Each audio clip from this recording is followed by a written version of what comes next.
Have you ever heard of plants growing in water? Well, at first you might say, don't all plants need water? Yes.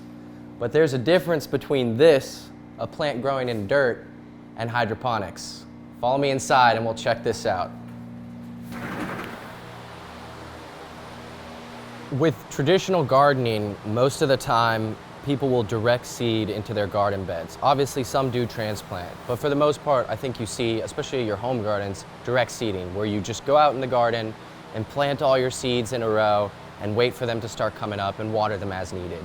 In hydroponics, it's a little bit more directed towards cultivating the plant at each stage. So we start with germination, and that's where we insert seeds into our 110 flatbed trays, and each rock wool cube receives one seed of lettuce in this case, or whatever it may be.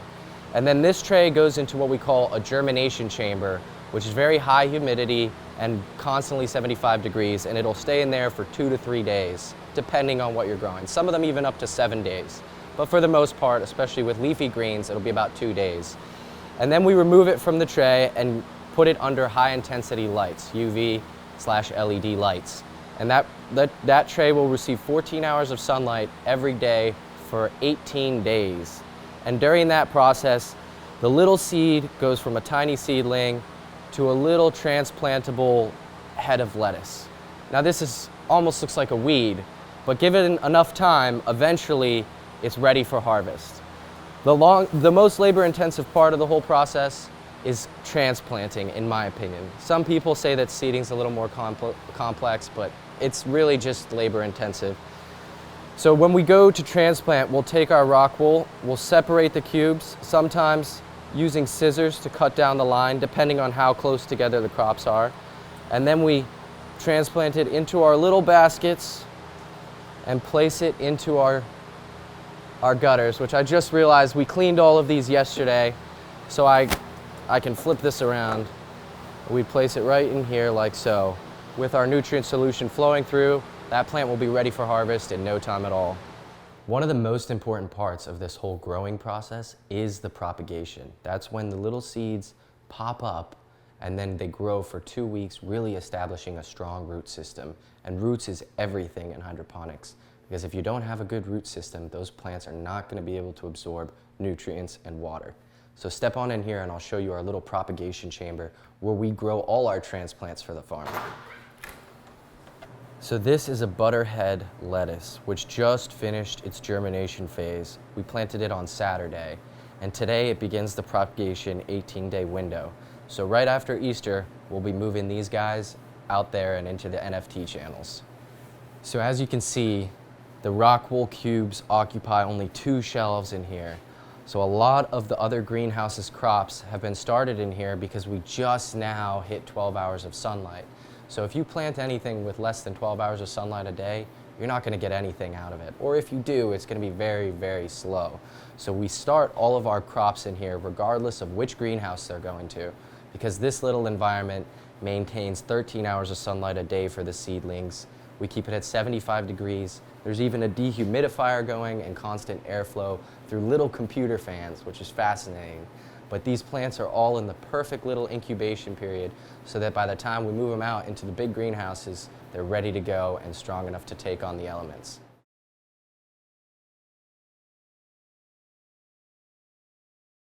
Our growing medium that we choose to use is rock wool. Rock wool is a fascinating thing because this is based out of basalt, so it's totally compostable, and it's very hydrophilic, which means it loves water. But at the same time, as it absorbs water, it loses no air density. You can just see how much water is in there as I squeeze it. It's a fascinating substrate. A lot of people will also use coconut wool, which is a healthy alternative, but doesn't maintain as much air substance. Rock wool's a little bit more expensive, but it serves our needs better. We have some little baby Romaines that were just transplanted yesterday. It took quite a while because we had to separate each piece of rock wool from its companions and place it into these little baskets. And as you can see, there's no roots coming out underneath this yet. This is just a little baby rock wool, but there is a healthy little romaine plant in there. And within a few days, we'll start seeing roots popping out underneath. And now if we look 35 days later, this is what we have, the final product. And I can show you this. This is what happens. All the roots just sit in the water and continuously grow, grabbing nutrients as they go.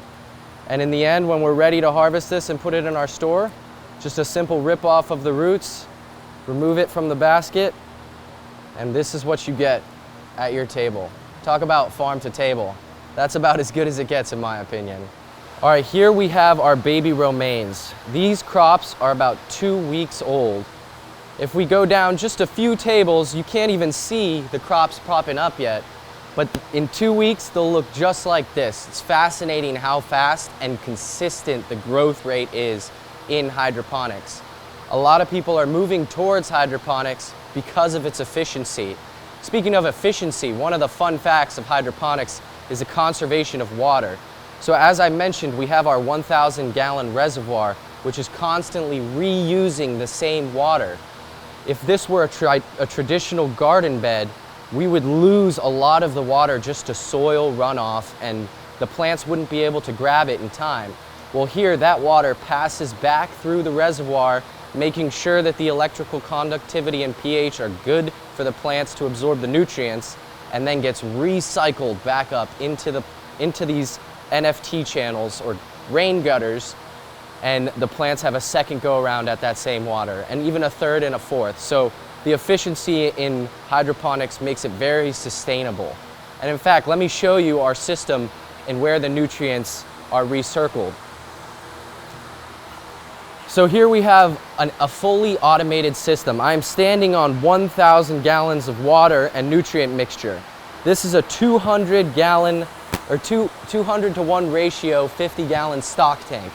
So as you can see, this has a little A on it and this has a stock B.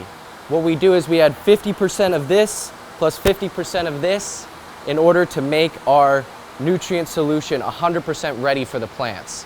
This contains a base formula of phosphorus, boron, manganese, all the necessary nutrients. It's a 9-7-37 if you know what NPK is. So in our nitrogen, phosphorus, potassium, it's a 9-7-37, and this gets mixed with Epsom salt, which is also known as magnesium sulfate.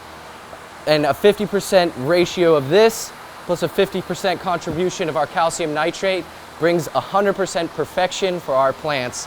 And as you can see here, we monitor our electrical conductivity and our pH, and we self-dose everything all through an automated system so that I can sit over there and plan what goes into the channels next, and the plants are here happily growing. It's fascinating stuff.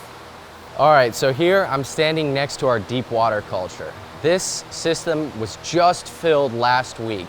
We have yet to balance all the nutrients in it. But once this is up and running, we'll be using 30,000 gallons of water for the next 4 years. We might have to add some nutrients along the way as the plants absorb them and buffer up a little bit more water as we go. But this 30,000 gallons will be here for the next 4 years. That's pretty cool. That's recycling, reusing, and being efficient with your products. I can't wait to see this full of butterhead lettuce. We're probably about 3 months out from that, but as soon as we have that, you can be sure to check it out on our social media. Over here you can see we have another 2 bays of nutrient flow technique, which is about ready to get up and running.